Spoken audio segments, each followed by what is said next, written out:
হাজারো ব্যথা বেদনার পরে ফিরে আসনি তুমি আপন ঘরে। দিনের আলো তুমি ছড়িয়ে দিতে চলে গেলে মদিনায় মক্কা ছেড়ে। হে রাসূল তোমাকে ভুলি আমি কেমন করে। খেয়ে না খেয়ে দিন প্রচারের কাজে নিজেকে দিয়ে বিলিয়ে, তায়েফের কাফেরেরা চিনল না এ আলো, দুষ্ট ছেলেদের পিছু দিল লেলিয়ে। পাথরের আঘাতে ক্ষত বিক্ষত হয়ে সারা শরীর থেকে রক্ত ঝরে। হে রাসূল তোমাকে ভুলি আমি কেমন করে। হেরার গুহায় তোমারই ধ্যান, আসমান থেকে নামে আল কোরআন। ভাঙল সবার ভুল তোমারই পরে, আসলো কোরআনের ছায়া তলে। খালিদ ওমর আলী আবু বকর ইসলামী ঝান্ডা নিল যে তুলে। আল আমিন তুমি ছিলে চিরদিন সকল মানুষের তরে। হে রাসূল তোমাকে ভুলি আমি কেমন করে। আলহামদুলিল্লাহ। বাংলাদেশের ঐতিহ্যবাহী জেলা কিশোরগঞ্জ, বেন্নাটি কোটরাগড় মধ্যপাড়া হোসাইনিয়া জামে মসজিদ ও যুব সমাজের উদ্যোগে 14তম বাৎসরিক তাফসীরুল কোরআন মাহফিল ও ইসলামী মহাসম্মেলনের সম্মানিত সভাপতি জনাব মাওলানা ফজলুর রহমান, সহসভাপতি জনাব মাওলানা কাজী আব্দুল হান্নান, প্রধান অতিথি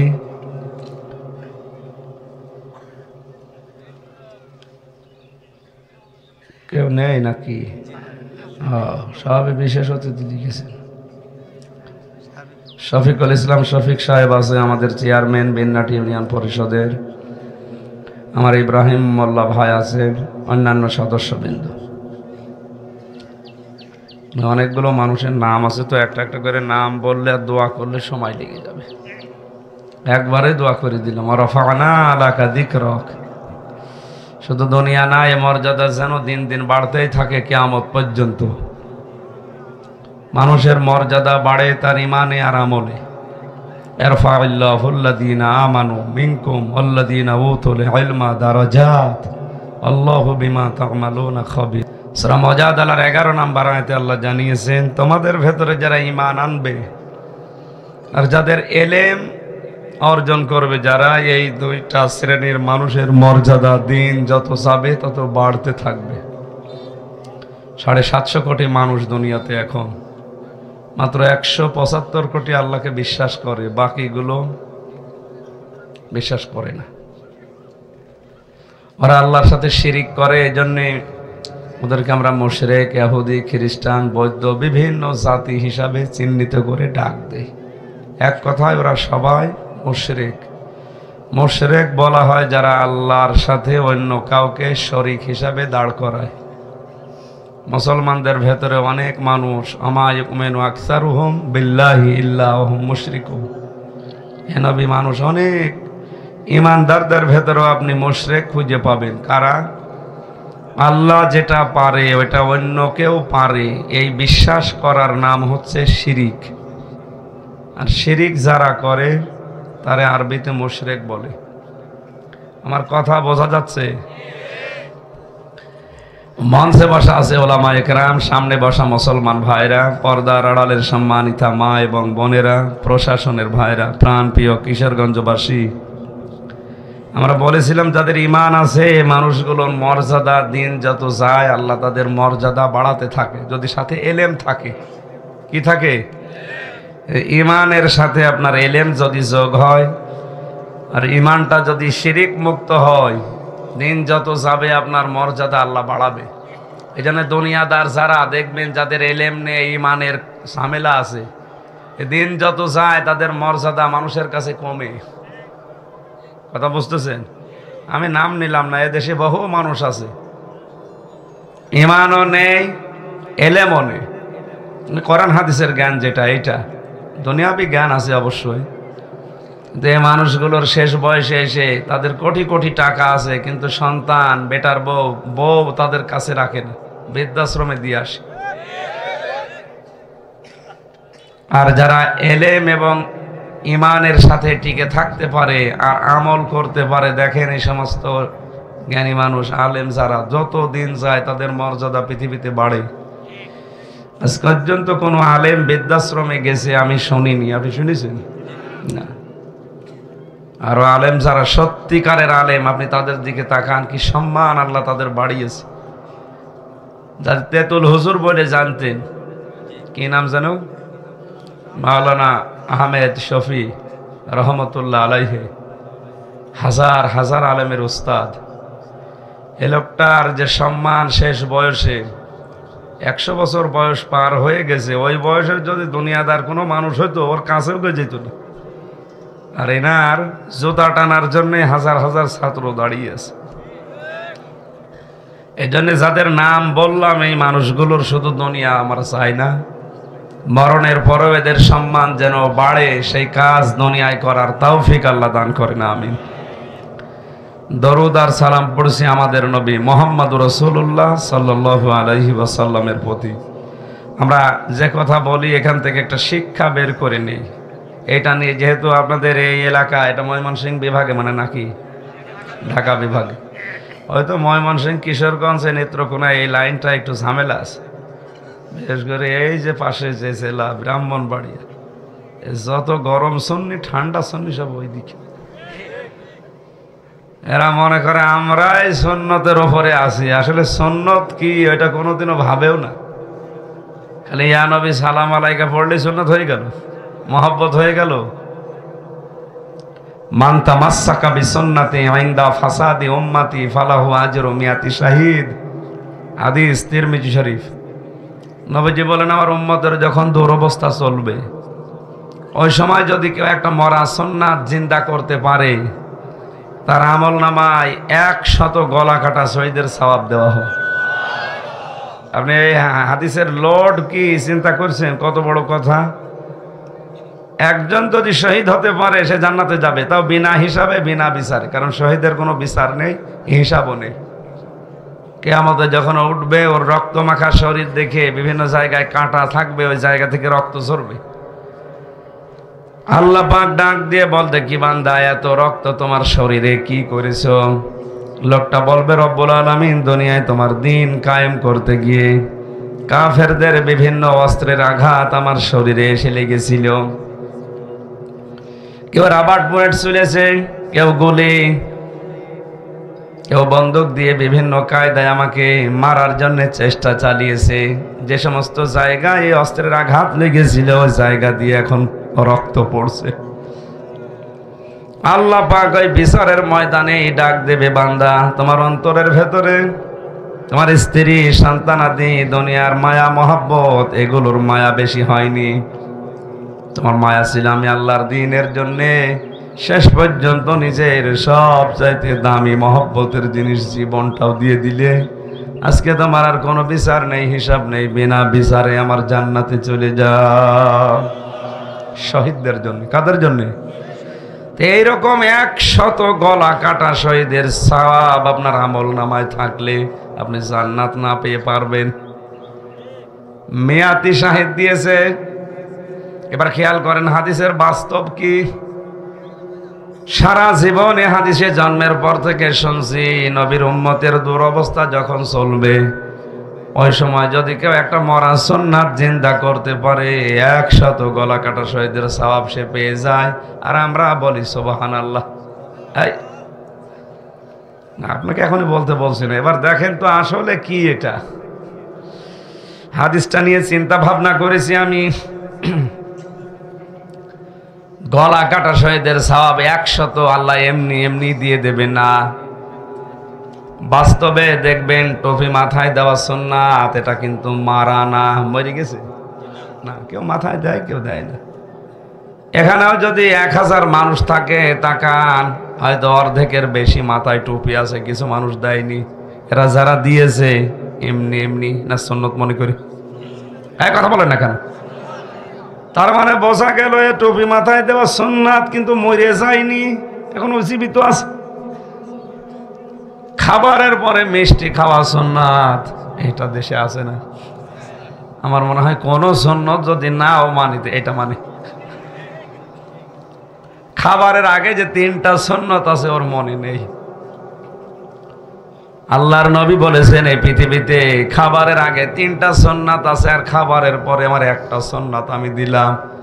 আমার অধিকাংশ উম্মত গুলো খাবারের পরেরটা মানে, আগের 3টা মানে না। খাবারের আগে সুন্নাত হচ্ছে রুটি পর্যন্ত খাবেন না। খাবারের আগে যে 3টা সুন্নাত, নিজের পেটকে 3 ভাগ করে রাখা, 1 ভাগ খাবার, 1 ভাগ পানি, আর হজম হওয়ার জন্য 1 ভাগ। আপনি যখন মরণ পর্যন্ত একেবারে টুটি পর্যন্ত খেয়ে বসে আছেন, হজম হবে কি দিয়ে? ওই তখনই তো পেটের পীড়া দেখা দেয়। ওই জন্য বিশ্ব নবীর কোনো দিন পেটের পীড়া, গ্যাস্ট্রিক, আলসার এগুলো ছিল না, অন্য রোগ ছিল। অথচ এই রোগগুলো এখন বাংলাদেশে বেশি। এক কথা বলেন। নবীজি জানিয়েছেন পৃথিবীর কোন নবীর পেট উঁচু ছিল না, প্রত্যেকটা নবীর বুক ছিল বড়, পেট ছিল ছোট। আর আমরা এমন উম্মত, আমাদের বুক খুঁজে পাওয়া যায় না, শুধু পেট। সে আলেম বলেন আর সালেম বলেন, সাধারণ সাই বলেন, অধিকাংশ মানুষের শুধু পেট, বুক খুঁজবেন পাবেন না। এত বড় বড় পেট হয়, মহিলারা দেখে আর লজ্জা পায়, আল্লাহ বাচ্চা হয় আমাদের আর পেট হয় কি ভুড়ি, আখেরি ভুড়ি। ও যদি শুয়ে থাকে মনে হয় আধা হাত লম্বা হয়ে গেছে ভুড়ি। ও কোন মারা যায় ভুড়ির উপরে? না, আমি হাসির জন্য বলি নাই, বাস্তবই এইটা। বোঝা গেল খাবারের পরে মিষ্টি খাওয়া সুন্নত। এ সুন্নত মরে যায়নি এখনো, আরো জোরে বলেন। এই যে দস্তরখানা বিছিয়ে খাবার খাওয়া সুন্নাত, অনেকেই খায় অনেকে খায় না, তার মানে এটা একেবারে মরে। জবাব দিন, মরে গেছে? আমি যত সুন্নত দেখেছি নবীজির এই 63 জীবনে, বছর জীবনের 40 থেকে 63, এই 23 বছরের কোন সুন্নত বাংলাদেশে নেই, আমি পাইনি। তবে একটা সুন্নত আমার দৃষ্টিতে ধরা পড়ে না। 10টা বছর নবী কোরআনে কারিম দিয়ে রাষ্ট্র চালিয়েছিলেন, এই সুন্নত এখনো বাংলাদেশে আসেনি। কথা বুঝতেছেন না? না বুঝে হাই করলেন। বলেন তো, 10 বছর নবী কোরআন দিয়ে মদিনার রাষ্ট্র চালিয়েছেন না চালাননি? নবী যেটা করেছে এটা কি? আরো জোরে বলেন। এই সুন্নতটা এখন আছে না মরে গেছে? নবীদের হাদিস ছিল যে মরা সুন্নত যারা জিন্দা করবে। এই সুন্নতের কথা বললে আপনার কাছে রাজনীতি মনে হয়? আপনি মানুষ।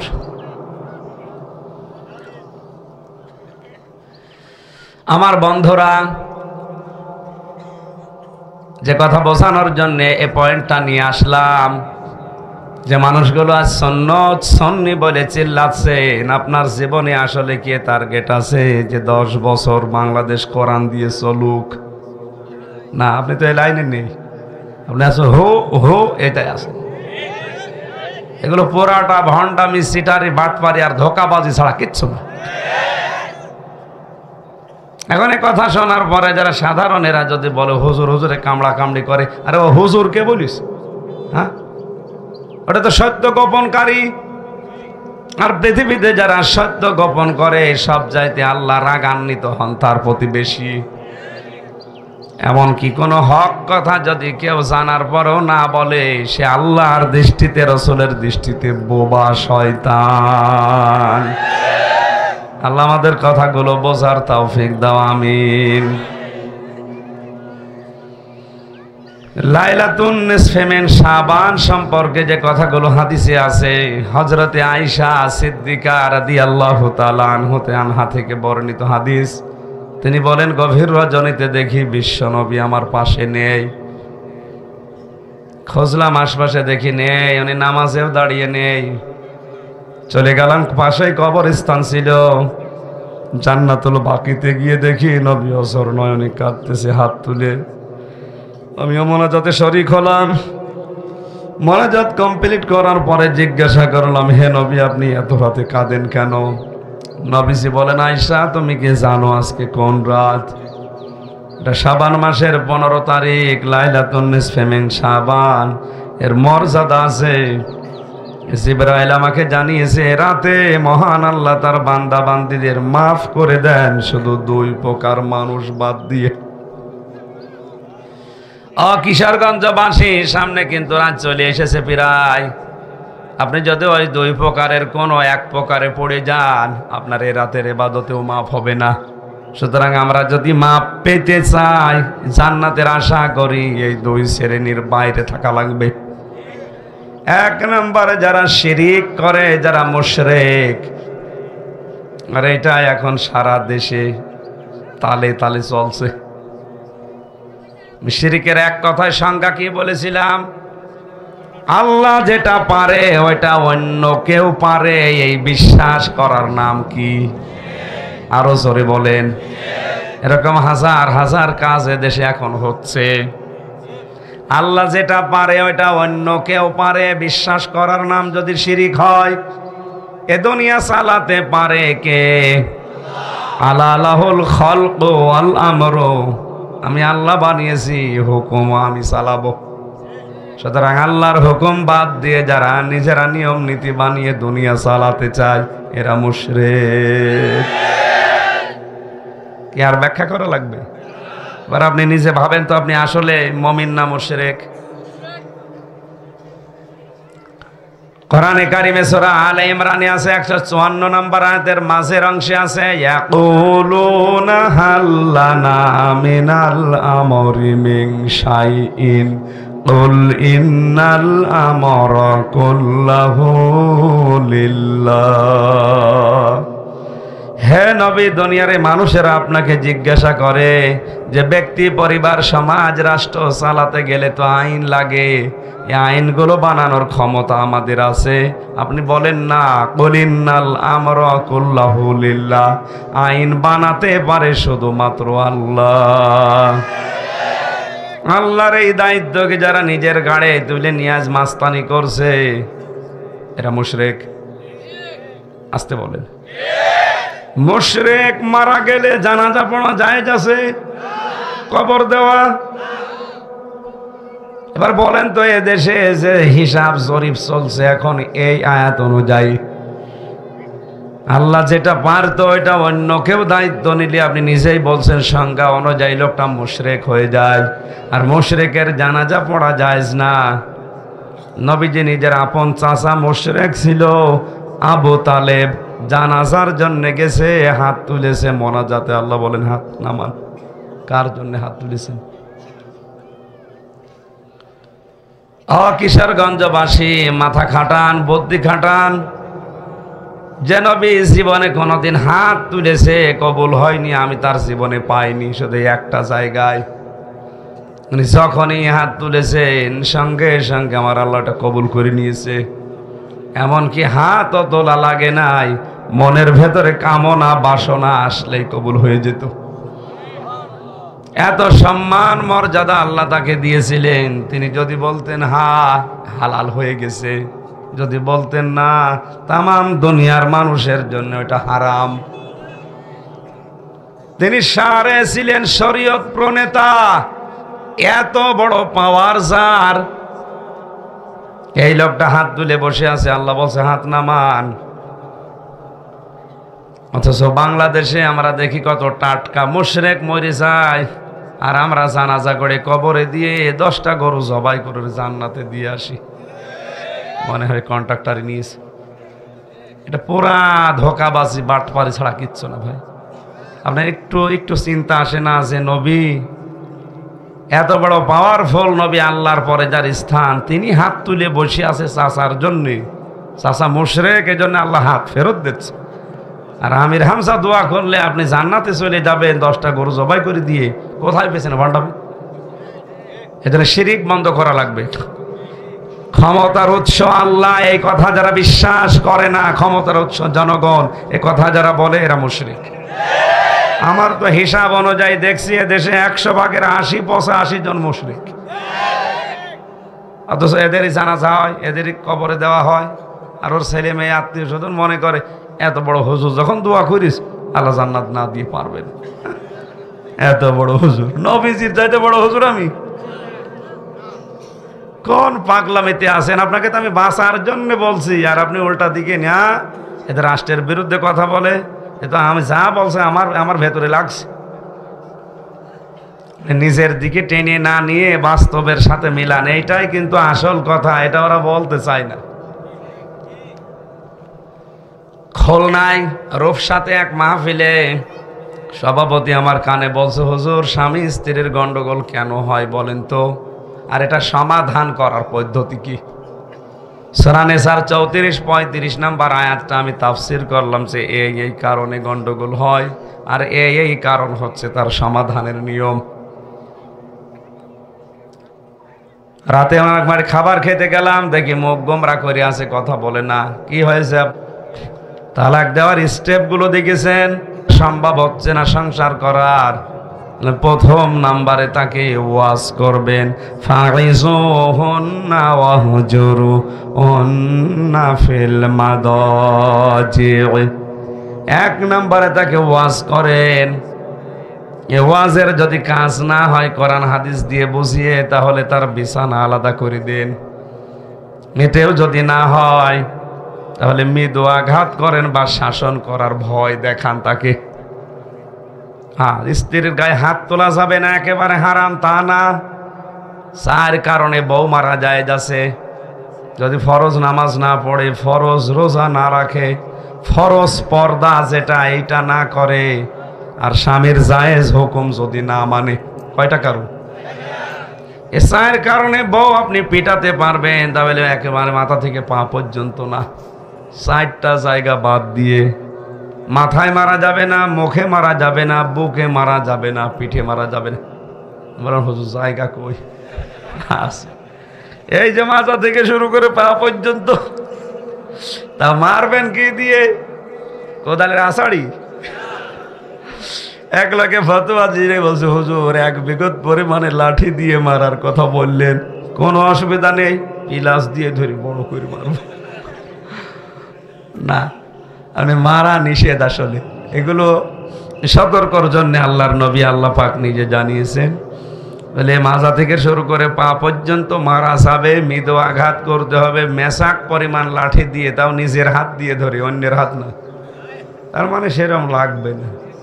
আমার মনে হয় মমতাজ মার্কা মহিলা যার বউ, ওরে এই লাঠি দিয়ে যদি আপনি মারেন, বলবে আমার কাতু কুতু লাগছে। ও টের পাবে কিছু? এত বড় বড় লাঠি দিয়ে পিটিয়ে মানুষ কিছু করতে পারে না। আরে 1 বিঘত।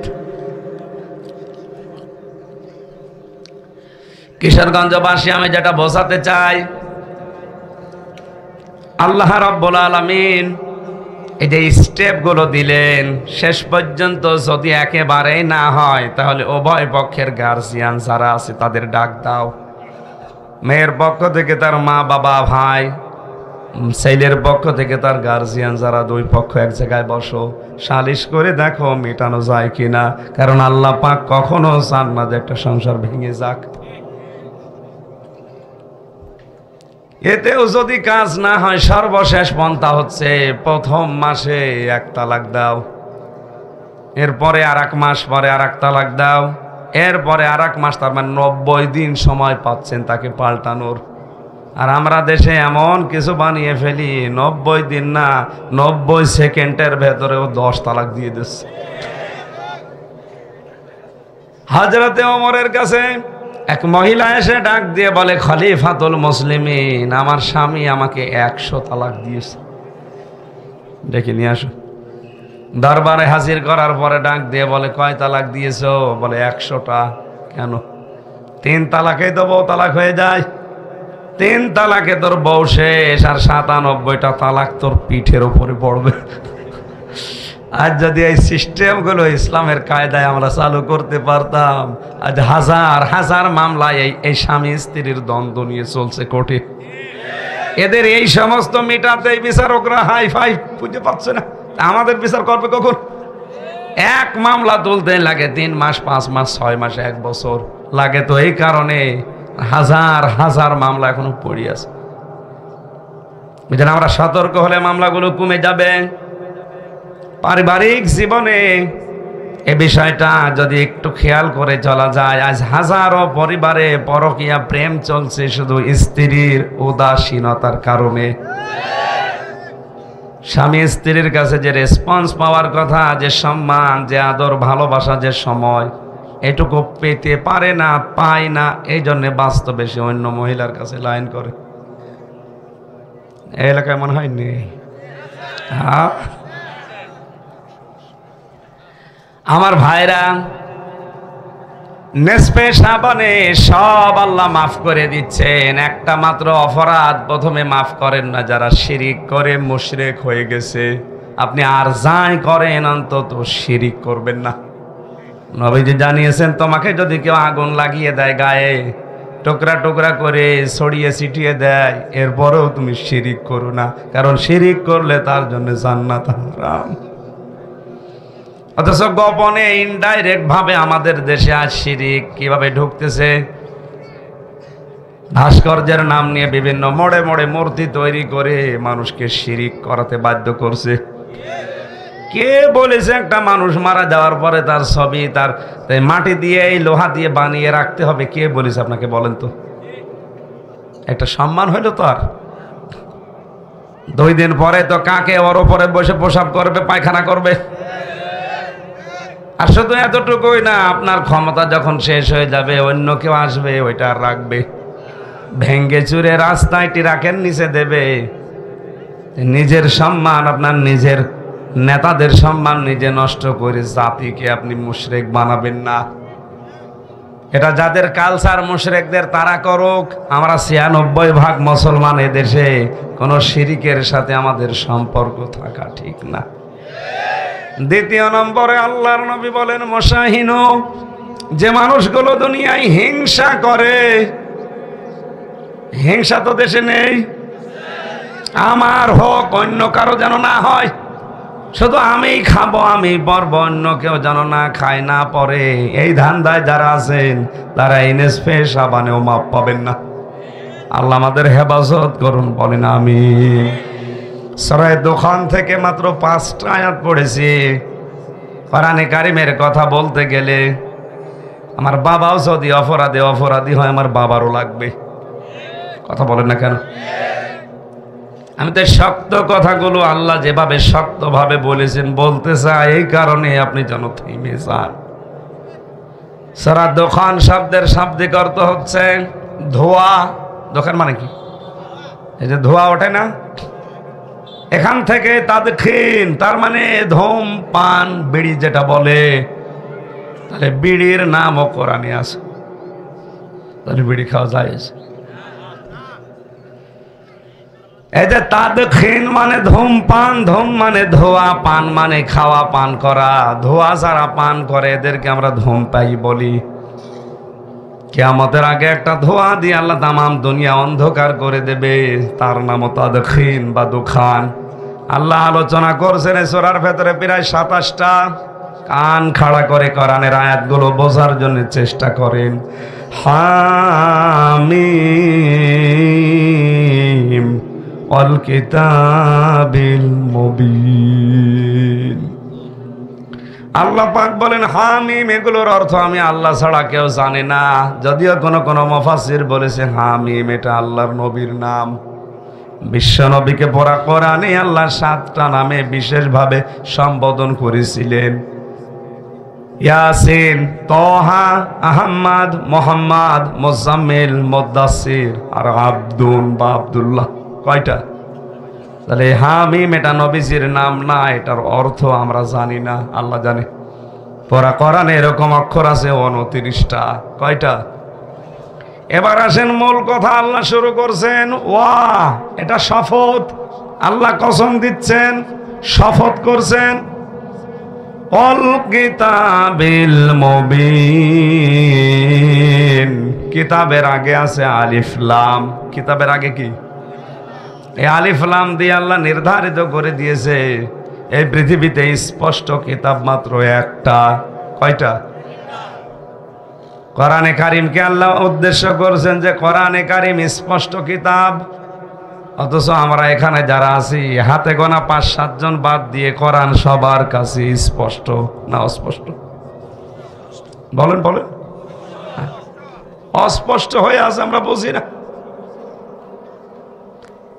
কোরআনে কারিম যারাই বোঝে, যারা এর স্পষ্ট ভাষাগুলো আয়ত্ত করেছে, আপনি দেখবেন তারা আর গোপনে থাকে না, অস্পষ্ট থাকে না। দুনিয়ার জীবন যত কঠিন হোক, তারা ওই ওপেন হতে চায়, স্পষ্ট হতে চায়। দেশের অবস্থা দেখে অনেকেই বড় বড় মাওলানা পর্যন্ত বলছে, হুজুর দোয়া করেন, দেশের অবস্থা ভালো না, দিনকাল ভালো না, গোপনে আছি। কিসে আছে? আরে ভাই, দিনকালকে 1500 বছর আগে এর চাইতে ভালো ছিল। তখন তো করাত দিয়ে মানুষ ছিঁড়ে ফেলতো। এক কথা বলেন না কেন? কঠিন অবস্থা সাহাবায়ে কেরামের জীবনে গেছে, তার 100 ভাগের 1 ভাগও আপনি এখনো পাননি। হ্যাঁ, যারা পাচ্ছে তাদের কথা আলাদা, আপনার জীবনে তো তাদের 100 ভাগের 1 ভাগও আসেনি। এজন্য স্পষ্ট কিতাবের কাছে যারা আসবে, যদি এটা বুঝতে পারে তামাম দুনিয়া একদিকে হলেও তাকে আপনি গোপনে রাখতে পারবেন না, সেও স্পষ্ট ওপেন হতে চাইবে। আল্লাহ ঘোষণা দিচ্ছেন, ইন্না আনজালনাহু ফি লাইলাতিন মুবারাকা, অবশ্যই আমি আল্লাহ একটা বরকতময় রজনীতে কোরআন নাযিল করেছি। এখানে বরকতময় রাত মানেই শবে কদর। এই আয়াতের তাফসিরে অন্য জায়গায় আল্লাহ জানিয়েছেন, ইন্না আনজালনাহু ফি লাইলাতিল কদর, অবশ্যই আমার কোরআন আমি নাযিল করেছি লাইলাতুল কদরে। তাহলে এই আয়াত দিয়ে যারা ইঙ্গিত দিতে চায় যে এটা শবে বরাতের আয়াত না, এটা মিথ্যা কথা। কথা বুঝতেছেন? যদিও কেউ কেউ ইঙ্গিত দিয়েছে, কোন কোন মতাবলম্বী আলেমেরা জানিয়েছে এটার দ্বারা শবে বরাত বা নিসফে শাবান উদ্দেশ্য হতে পারে। লাইলাতুল মুবারাকা, বরকতময় রাত, যেটা কোরআন আল্লাহ নাযিল করেছে আমাদের কাছে স্পষ্ট, তার নাম লাইলাতুল কদর। লাইলাতুল, ইন্না কুন্না মুনজিরিন, অবশ্যই আমি আল্লাহ নিজে তোমাদের জন্য সতর্ককারী। এখানে সতর্ককারী স্বয়ং কে? একটু ভালো করে শোনেন। হজের ঘোষণা কিন্তু আল্লাহ ইব্রাহিম নবীকে দিয়ে দিয়েছিলেন, ওয়াদ্দিন ফিন্নাসি বিল হাজ্জি ইয়াতুকা রিজালা ওয়া আলা কুল্লি দামিরি মিন কুল্লি ফাজ্জিন আমিক। হে নবী ইব্রাহিম, আপনি হজের ঘোষণা দিয়ে দেন। হজের জন্য আপনি আযান দেন, আহ্বান জানান, এলান করেন। তাহলে হজের ঘোষণা দিয়েছে ইব্রাহিম নবী না আল্লাহ? আপনারা বুঝতেছেন? কিন্তু এখানে যে আয়াত, ইন্না কুন্না মুনজিরিন, আমি আল্লাহ নিজে সতর্ক করছি। ওয়াইস্তাযানা রাব্বুকুম, আল্লাহ আযান দিচ্ছেন। আল্লাহ পাক যেন এই যে মাইক হাতে নিয়ে ঘোষণা দিচ্ছে, একটি এলান, একটি ঘোষণা। জোরে বলেন সুবহানাল্লাহ। আল্লাহ নিজে যদি এই কিশোরগঞ্জের বিন্নাটি এলাকায় এসে একটা মাইক হাতে নিয়ে বলে একটি ঘোষণা, আমরা একটু কান খাড়া করব না? মনে করেন ওই রকম কথা আল্লাহ বলছেন, ওয়াইস্তাযানা রাব্বুকুম, একটি ঘোষণা তোমার রবের পক্ষ থেকে। এ কথার ওজন কত হয়তো আমরা অনেকে টের পাচ্ছি না। আল্লাহ নিজে যখন সতর্ক করছেন, খুব খেয়াল করেন, নেসফে শাবানে সবার মাফ হয়ে যাচ্ছে, মাফও পেয়ে যাচ্ছে, শুধু মুশরিকরা বাদ দিয়ে আর হিংসুক বাদ দিয়ে। আজ আমাদের অধিকাংশ মানুষের ভেতরে এই দুইটা রোগ বেশি। আমরা হিংসা থেকে নিজেকে আজ বাঁচাতে পারি না। আমার নিজের হোক, অন্য কারো যেন না হয়। জোরে বলেন নাউজুবিল্লাহ। আমি নিজে তামাম দুনিয়ার মালিক হয়ে গেলাম, সারা পৃথিবীর ক্ষমতা আমার হাতে। বলেন তো কি হবে আমি যদি মাপ না পাই আল্লাহর কাছে? আমি এসেছিলাম খালি গায়ে খালি পাই ন্যাংটা অবস্থায়। হয়তো 50, 60, 70 বছর দুনিয়ার জীবনে কিছু গেলে কাটালাম। এরপরে যখন ফিরে যাব ওই সময়ও খালি গায়ে খালি পাই। মাঝখান থেকে কিছু সময় দুনিয়ায় আনন্দ উল্লাস মজা করে গেলাম। আমার আগেও কিছু নেই, পরেও কিছু নেই, শেষ। আমি কি গরু ছাগল? বলেন বলেন। আমার তো একটা উদ্দেশ্য আছে। আফাহাসিবতুম আন্নামা খলাকনাকুম আবাসা ওয়া আন্নাকুম ইলাইনা লা তুরজাউন। মানুষ কি মনে করে এমনি এমনি তারে বানিয়েছি, অযথা বানিয়ে ছেড়ে দিয়েছি? না, ও কি মনে করছে যে আমার কাছে আশা লাগবে না ওর? উদাসীন জীবন বন্ধ করেন। আমি সহ যারা এসেছি আমাদের এখনই উদাসীনতা বন্ধ করা লাগবে। কারণ কখন কিয়ামত চলে আসে বলা যায় না। অনেকে মনে করছে না এখনো 1500 বছর পরে কিয়ামত। কে বলিস? কোরআনে কারিমে আল্লাহ জানিয়েছে চোখের পলক উপরে তুলে ফেলতে যতটুকু সময় লাগে এ সময়ের ভেতরেও কিয়ামত কায়েম হয়ে যেতে পারে। কারণ কিয়ামত কায়েম হওয়ার যে 15টা নিদর্শন আমি পেয়েছি হাদিসে, তার অধিকাংশগুলো এখন প্রায় সব কমপ্লিট। সবচাইতে বড়টা হচ্ছে আমানতের খিয়ানত, আর যেটা তামাম দুনিয়ায় এখন সবচাইতে বেশি হচ্ছে। আমানতের খিয়ানত মানে অনেকে মনে করে যে টাকা রাখলাম, এটা আমানত, ফেরত দিল না, খিয়ানত না, এটা না। শুধু এইটাই না, আমানতের খেয়ানত মানে যে যেই চেয়ারে বসার যোগ্যতা রাখে না, ওই চেয়ারে যদি তাকে বসানো হয় আর সে যে জোর করে বসে, এটা আমানতের খেয়ানত। আপনি নিরপেক্ষ দৃষ্টিতে বলেন তো বাংলাদেশে এটা এখন হচ্ছে না? হচ্ছে না? কত বিশ্ববিদ্যালয়ের ভাইস চ্যান্সেলর, অথচ ওই বিশ্ববিদ্যালয়ের শিক্ষক হওয়ার যোগ্যতাও নেই। 50 লাখ 1 কোটি টাকা দিয়ে জোর করে ওই চেয়ারে বসে আছে। এটা আমানতের আমানতের আর একটু নিচে নামলে তো আমিও ধরা পড়ে যাব। চেয়ারে বসার জন্য যে যোগ্যতা লাগে, যোগ্যতা এখনো আমার হয়নি। তাফসীর করার জন্য যতগুলো জ্ঞান দরকার এখনো পর্যন্ত পর্যায়ে আমি পৌঁছাতে পারিনি। জোর করে হোক, নিজেরা যেভাবে হোক বসিয়ে দিয়েছেন, এইটাও আমানতের খেয়ানত। আর সব জায়গায় চলছে এটা। মলম লাগাবো কোথায়? সারা গায়ে অসুখ হয়ে এবং ফোড়া হয়ে ভরে গেছে, মলম লাগাবেন কোথায়? মসজিদের ইমামতি করার জন্য এখন ঘুষ লাগছে। কোর্টের বারান্দায় যাবেন, ইট পর্যন্ত টাকা চাই। আমি প্রথম যখন জেলে গিয়েছিলাম 11 সালে, ওই সময় তো জেলখানায় না কারাগারের ভেতরে যে থানা যে হাজত আছে ছিলাম। কয়েকজন এসেছে দেখা করার জন্য, কিছু টাকা দিয়েছে, খাবার কিনে নিয়েন। বের হবার সময় যখন পুলিশ বলছে হুজুর দিয়ে যান, কি টাকা কোথায় পাবো? ওই যে যারা দেখতে এসেছিল তারা দিয়েছে, আমি জানি। শেষে 10 টাকা দিলাম, তাও খুশি।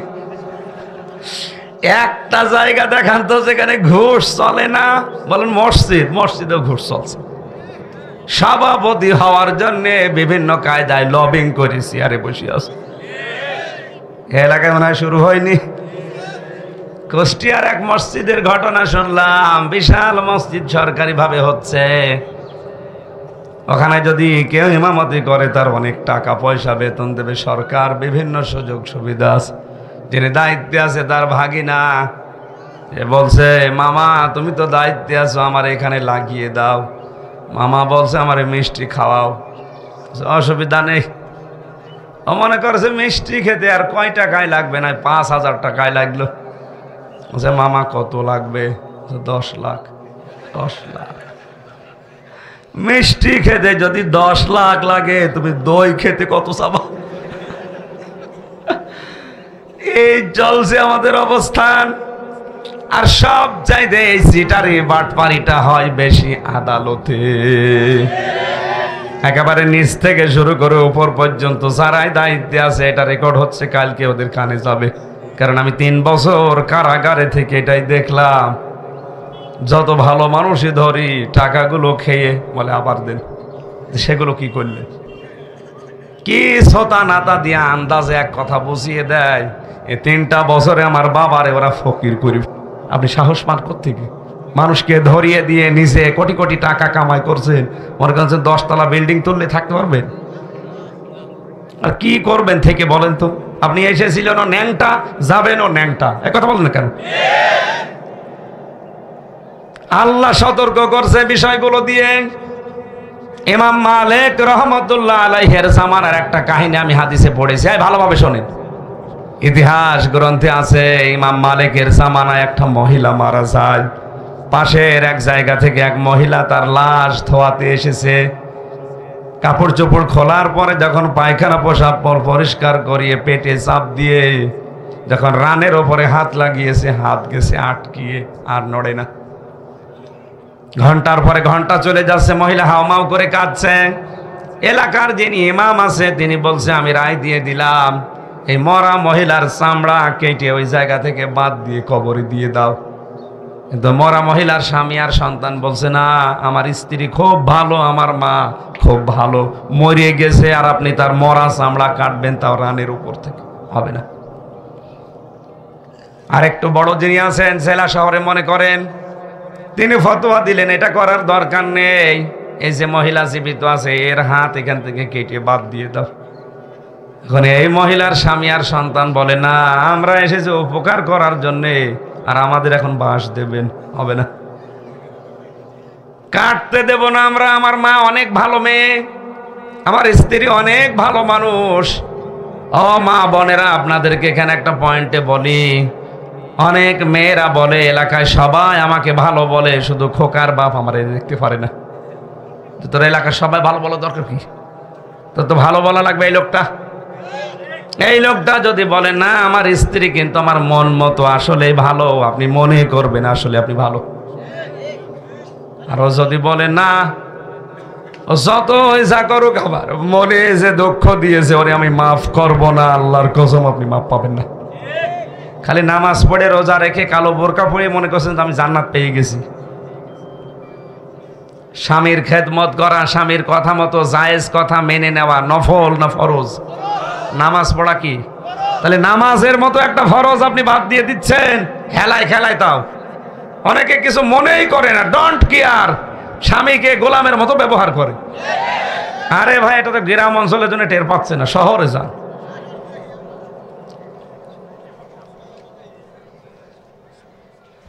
একটু খেয়াল করে শোনেন, এখানে কয়টা শিক্ষা আছে আমি বের করব। আছেন তো আপনারা? এখানে নামাজ হবে, নামাজের পরে বিদায় নেবেন। দাম্পত্য জীবনে মানুষের যে কলহগুলো চলছে এবং তার সমাধান কি দেওয়া লাগবে, আমার একটা বই আছে গাড়িতে, যে এটা স্ত্রীকে পড়াবেন যদি শিক্ষিত মানুষ হয়। আর স্বামীর জন্য একটা আছে, দুইজনকে দুইজন কিনে উপহার দেন, পড়েন, দেখেন পরকীয়া প্রেম বন্ধ হবে আশা করছি। চেয়ারম্যানেরও এত বিচার করা লাগবে না। এরা দুইজন বিপদে পড়ে গেল, কি হয়, কি করি? তখন ওই দেশের প্রধান বিচারপতি যিনি ইমাম মালিক, চিফ জাস্টিস, তাকে ঘোড়ায় চড়ে নিয়ে আসা হলো। যে কয়েক ঘন্টা পার হয়ে যাচ্ছে, এ সমাধান হয় না, দুই পক্ষের দুই পক্ষই মানে না, আপনি একটু সমাধান করে দেন। উনি আসলেন, মেয়েটিকে পর্দার আড়ালে দাঁড় করালেন। বাইরে থেকে এদের আত্মীয় স্বজন যারা আছে দুই পক্ষকে দাঁড় করিয়ে বললেন, দেখো মেয়ে, তুমি লাশ ধোয়ানোর সময় কি কি হয়েছে সত্যি করে বলো। মেয়েটা বলে, আমি কিছু করিনি, কিছু জানিও না, ও তো ভালোভাবেই ধোয়াচ্ছিলাম, হঠাৎ করে রান আমার হাত আটকিয়ে গেছে। ইমাম মালিক বলে, না, এ কথা মেলে না, আমার কাছে কিন্তু রাডার আছে কোরআনের। আমার কাছে হাদিসের রাডার আছে, আমি কিন্তু ধরে ফেলবো সত্যি কথা বলো। অমাইয়া কেসেবে খতিয়াতান আউ ইসমান সুম্মা ইয়ারমি বিহি বারিয়ান ফাকাদি হিতামালা বহুতানা ওয়া ইসমাম মুবিনা। আল্লাহ পাক বলেন সূরা নিসার 112 নম্বর আয়াত। এটা অনেক মানুষ আছে নিজে পাপ করে, নিজে অন্যায় করে, আর অন্যায়টা যখন হয়ে যায় তখন একটা নিরপরাধ ভালো মানুষের মাথার উপরে চাপিয়ে নিজে ভালো সাজে। এই অপরাধটা বাংলাদেশে আছে না নেই? হ্যাঁ মেয়ে, এরকম কিছু করেছো কিনা বলো? তোমার হাত তো এমনি আটকানোর কথা না। মেয়েটা ভয়ে ভয়ে বলছে, হ্যাঁ আমার একটা কথা মনে পড়ছে, আমি যখন কাপড় খুলে পোড়া শরীর থেকে ময়লা আবর্জনা পরিষ্কার করে যখন হাত রাখতে যাচ্ছিলাম, তখন আমার মনে মনে এই মহিলার প্রতি একটা খারাপ ধারণা এসেছিল। কিছুদিন আগে এই মেয়েটা একটা পুরুষ মানুষকে সাথে নিয়ে বাড়িতে ঢুকছিল। আমি লাশ ধোয়ানোর সময় ওই খারাপ ধারণার অনুভূতি নিক্ষেপ করেছি যে এত ভালো ভালো করে তোমার মানুষ, তোমার চরিত্র তো ভালো না। অথচ ওই ছেলেটা পরে খোঁজ নিয়ে জানলাম ওই ছেলেটা ওনার নিজের আপন ভাইয়ের ছেলে। একটা মহিলার 14 জন পুরুষের সাথে দেখা করা যায় যাচ্ছে, তার ভেতরে আপন ভাইয়ের ছেলে আছে না নেই? হ্যাঁ কথা বলে না কেন? আপন ভাইয়ের ছেলের সাথে বিয়ে করা যায় যাচ্ছে, তার মানে হারাম এটা। তা আপনি আপন ভাইয়ের ছেলের সাথে বাড়িতে গেলেন না ঘরে গেলেন, এখানে আপনার দরকার কি? আন্দাজে কত মানুষকে দেখে উল্টা পাল্টা ধারণা করে, এরকম মানুষ দেশে নেই। ইমাম মালিক হাদিস বললেন তাকে মান সালিমাল মুসলিমুনা মিন লিসানিহি ওয়া ইয়াদিহি। আল্লাহর নবী বলেন ওই লোকটা মুসলমান যার হাতের দ্বারা মুখের দ্বারা মুসলমানেরা শান্তি পায়। এই কথা ঠিক আছে? হ্যাঁ ঠিক আছে। কিছু কিছু মানুষ বলে ওই লোকটাই মুসলমান যার হাতের দ্বারা মুখের দ্বারা মানুষ শান্তি পায়। এখানে মানুষের কথা নেই, মুসলিমুনা মুসলমানের কথা আছে। এখানে হাত মানে এই হাত শুধু না, ক্ষমতার হাত, পাওয়ারের হাত, আইনের হাত, টাকা পয়সার হাত। আপনার এই সমস্ত হাতের দ্বারা কি আসলে মুসলমানেরা শান্তিতে আছে? আপনার মুখের দ্বারা কি আসলে মুসলমানেরা শান্তিতে আছে? অবশ্যই মুখ দিয়ে এমন কিছু নিক্ষেপ করেছে এই মহিলার উপরে, এই গণাটার কারণে আল্লাহ তোমারে আটকিয়ে দিয়েছে। আমার মনে হয় যদি সিস্টেম এখন চালু থাকতো, কত মানুষের হাত কত জায়গায় আটকিয়ে যেত। মেয়েটাকে ডাক দিয়ে বলে তুমি যখন অপরাধ করেছ মাপ আমার কাছে আর চেয়ে হবে না, আল্লাহর কোরআনে যে বিচার ব্যবস্থা আছে আমি ওইটা দিয়ে বিচার করব। সূরা নূরের 4 নম্বর আয়াত তেলাওয়াত করে তিনি জনগণকে শোনালেন, ওয়াল্লাযীনা ইয়ারমুনাল মুহসানাতি সুম্মা লাম ইয়াতু বিআরবাআতি শুহাদা ফাজলিদুহুম 80 জালদা ওয়ালা তাকবালু লাহুম শাহাদাতান আবাদা।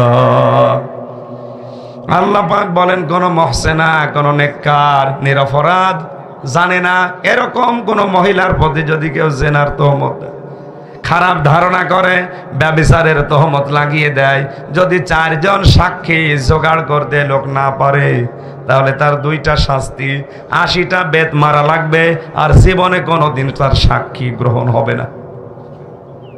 আজ বলেন তো এই আয়াতটা যদি রাষ্ট্রীয়ভাবে চালু থাকতো, কত মানুষকে আজ মিথ্যা মামলা দিয়ে, জেনার তহমত, ধর্ষণের মামলা দিয়ে বিনা কারণে আপনি জেলে রেখে দিয়েছেন। পাশের বাড়ির সলিমদ্দের সাথে রাগারাগি আছে, পেরে ওঠে না, করবে কি? নিজের আপন মেয়ে দিয়ে জেনার তহমত লাগিয়ে তারে জেলের ভেতরে ভরে রেখেছে। আমি তো ওখানে মনে হয় 100 জনের 20 জন তো এরকম আসামি পাবেনি। প্রত্যেকটা জেলখানায় একই অবস্থা। এক কথা বলেন না কেন? আপনি 4 জন সাক্ষী যদি সত্যি প্রমাণ করতে না পারেন, আপনার জীবনে 2টা ক্ষতি হবে। 1 নম্বরে 80টা বেত মারা লাগবে আপনাকে, 2 নম্বরে জীবনেও কোনোদিন আপনার সাক্ষী আর গ্রহণ করা হবে না। কত বড় ভয়ঙ্কর শাস্তি! মেয়েটাকে বললেন সাক্ষী কয়, বলেন নেই, এটা আমি মনে মনে করেছিলাম, মনে মনে করে আজ ধরা পড়ে গেছো, তোমার কোরআনের আয়াত দিয়ে বিচার করে দিলাম, মারো। জল্লাদ 79টা মেরেছে কিন্তু হাত খোলে না। জল্লাদ ডাক দিয়ে বলে, আপনি কি বলেন ইমাম সাহেব? ৭৯টা আমার হয়ে গেছে, মাত্র একটা বাকি আছে, হাত তো খোলে না। ইমাম মালিক বলে না, কোরআন মিথ্যা হতে পারে না, আর একটা বাকি আছে, তুমি চালাও। বিসমিল্লাহ বলে যখন আর একটা দিয়েছে, হাত খুলে গেছে। কোরআনে কারিমের কোন নিয়ম দিয়ে যদি দুনিয়াতে ওই পাপের বিচার হয়ে যায়, কিয়ামতে মহান আল্লাহ ওই পাপের জন্য ডবল করে বিচার করে না। আজ বাংলার জমিনে এই যে সতর্ক বার্তাগুলো আল্লাহ কোরআনে কারিমের এই আয়াতগুলো থেকে আমাদেরকে দিচ্ছেন, আমরা যদি এই পরনিন্দা করা, গীবত করা, সমালোচনা করা, এর কথা ওর কাছে লাগানো, এগুলো বন্ধ না করি, এই শাবান মাস আসবে, বছরে বছরে চলে যাবে, আমাদের কোনো লাভ হবে না। আমরা নিজেদের চরিত্র সংশোধন করি, কারণ আল্লাহ নিজে সতর্ক করছেন, ফিহা ইফরাকু কুল্লু আমরিন হাকিম। আল্লাহ পাক বলেন, এই রাতে আমি ভালো ভালো সিদ্ধান্তগুলো কিন্তু গুরুত্বপূর্ণ নিয়ে নেই। আমার পক্ষ থেকে আমার আইন অনুযায়ী, আমার আদেশ অনুযায়ী এগুলো হয়। ইন্না কুন্না মুনজিরিন ইন্না কুন্না মুরসিলিন, নিশ্চয় আমি রাসূলদের পাঠিয়ে থাকি। এখন ব্যাখ্যামূলক কথা অনেক আছে, হাজার হাজার কথা আছে এক একটা আয়াতে। দিনের বেলা আর আমার এই যে আসরের পরে আবার অনুষ্ঠান আছে গাজীপুরে, সময় দিয়েছিলাম 1টা পর্যন্ত, 1:20-15 বাজতেছে। আমিন। বারাকাল্লাহু লানা ওয়া লাকুম ফিল কোরআনিল আযীম। আল্লাহুম্মা আমিন। এই মোনাজাতটা করেন, মোনাজাত করে গাড়ি থেকে বই যদি পাওয়া যায় কিনে নিয়ে তারপরে বাড়ি যাবেন। বসেন, মোনাজাত বসি করেন। রব্বানা যালামনা আনফুসানা ওয়া ইল্লাম তাগফির লানা ওয়া তারহামনা লানাকুনান্না মিনাল খাসিরিন। রব্বুল আলামিন, আমি অসুস্থ হয়ে আছি, মেহেরবানি করে তুমি আমার কণ্ঠটাকে আগের অবস্থায় ফিরিয়ে দাও। আমার শরীরে যে রোগগুলো আছে, রোগগুলো তুমি মেহেরবানি করে দূর করে দাও। শেফায়ে কামিলা জেলা নসিব করো। মুক্ত জীবনে যখন ফিরিয়ে দিয়েছো, তোমার বান্দাদেরকে সহজ সরল ভাষায় কোরআন হাদিসের কথাগুলো বলার তৌফিক আমাকে ভিক্ষা দাও। এ মাহফিলের আয়োজন করতে গিয়ে তোমার যে বান্দারা শ্রম দিয়েছে, আল্লাহ আমি অনেককে চিনি না, যারাই যারাই চেষ্টা চালিয়েছে, আল্লাহ এই সন্তানদেরকে যে মা পেটে নিয়েছে, মায়ের পেট খাদিজার মতো বানিয়ে দাও। আমাদের মাহফিলে উপস্থিত হয়েছে আমাদের অভিভাবক শফিকুল ইসলাম, আল্লাহ চেয়ারম্যান সাহেবকে কবুল করে নাও, তার জীবনের ভালো কাজগুলো মঞ্জুর করো। অন্যায় যেগুলো করেছে আল্লাহ নিজ গুণে মাফ করে দাও। তার পিতা মাতাকে ক্ষমা করো। স্ত্রী সন্তান যেগুলো আছে আল্লাহ তাকে সহি সালামতে রাখো। দুশমনের দুশমনী, হিংসুকের হিংসা, জালেমের জুলুম থেকে তোমার বান্দা শফিককে বাঁচাও। মাহফিলের সম্মানিত 2 জন সভাপতি, তোমার আলেম বান্দা মাওলানা ফজলুর রহমান, মাওলানা কাজী আব্দুল হান্নান, আলেমদেরকে আলেম হিসাবে মঞ্জুর করে নাও। আল্লাহ তাআলা এটা গ্রাম অঞ্চল, এলাকার মানুষের কর্মজীবনে বরকত দাও। এলাকার মাটির নিচে যারা ঘুমিয়ে আছে এদেরকে ক্ষমা করে দাও। মা বোনেরা পর্দার আড়ালে আছে, আল্লাহদেরকে রোগ শোক থেকে বাঁচাও। যে গুনাহগুলোর ব্যাপারে তুমি সতর্ক করলে, পরনিন্দা করা, পরচর্চা করা, আল্লাহ মানুষের গীবত করা, খারাপ ধারণা করা, এগুলো থেকে তুমি আমাদের মা বোনদেরকে বাঁচাও। সম্মানিত মা বোনেরা, নিজের বাবার বাড়ি ছেড়ে যারা স্বামীর বাড়িতে এসে অশান্তিতে আছে, আল্লাহ তাদের শান্তি দান করো, স্বামী সোহাগিনী বানিয়ে দাও। আগামীতে এই মাহফিলটা কোরআনের জন্য আরো বড় করে কবুল করে নাও। আমার ইব্রাহিম ভাই অসুস্থ, দোয়া চেয়েছে, আল্লাহ তাকে ক্ষমা করো। সম্মানিত পরিচালক সহ এ মাহফিলের জন্য যেইভাবে চেষ্টা চালিয়েছে প্রত্যেককে তুমি মেহেরবানি করে এগিয়ে নাও। বারাকাল্লাহু লানা ওয়া লাকুম ফিল কোরআনিল আযীম। কখন মরণ চলে আসে জানি না, মরতে আমাদের দুঃখ নেই, কিন্তু আমরা শাহাদতের মরণ চাই। আল্লাহ আমরা শুনেছি শাহাদতের মরণে পিপিলিকায় কাটার মতো কোনো কষ্ট নেই। দুনিয়াতে যখনই মরণ আসবে আমাদের এই জবানে একবার হলেও জারি করে দিও লা ইলাহা ইল্লাল্লাহু মুহাম্মাদুর রাসূলুল্লাহ। আসসালামু আলাইকুম।